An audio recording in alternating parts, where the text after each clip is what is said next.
Hello mga guys! Busy po ang mga person ngayon. Thank you, Deng. Thank you. Ito na i-vlog. Thank you.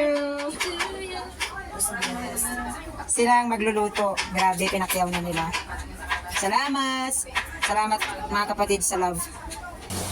Ito po ang masarap na pansit. Luto po ni Sister Virgie at ni Sister Jolie. Ang sarap po talaga nito. Sa totoo lang, pinagpawisan po sila ng nagluto. Grabe. Grabe yung effort mga kapatid. Maraming salamat sa Sister Virgie. My beloved Pangyaw ang nagluto. You know the recipe of this, including the Pagmamahal. love. Pagmamahal, grabe. Okay, I'm done. Ay, yan. Muntik na. Kulang to. Ayan, apat yan. Sige, ano mo? Hindi, ganun. Yan, very good. Wow. Yan ang masarap. Yung, ano, Fishball. yung daming ano. Ate, I mean, Giselle. Nakalimutan ko yung celery mga guys. Kaya binalik ulit at ihalo muna yung celery. Ano yun, try muna. Ngayon na yung final. May, sasabihin ko, may nakalimutan pala na ingredients.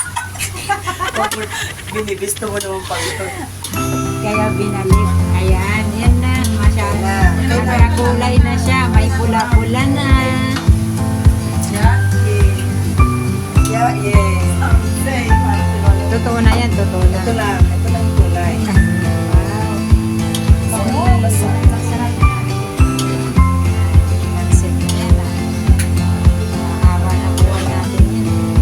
Okay, next.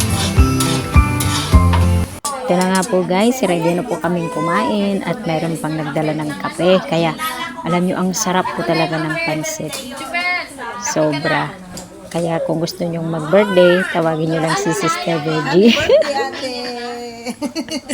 Salamat po sa pagbate. Salamat Sister Virgie, nabusog kami. Salamat sa pansit. God bless you more. Ayan na po ang ating chef. God bless. Puro pawis na. Ayos din ang Pinagpawisan talaga siya. It's a happy birthday, round the lay, oh lay, happy holiday. It's your birthday, round the lay, oh lay.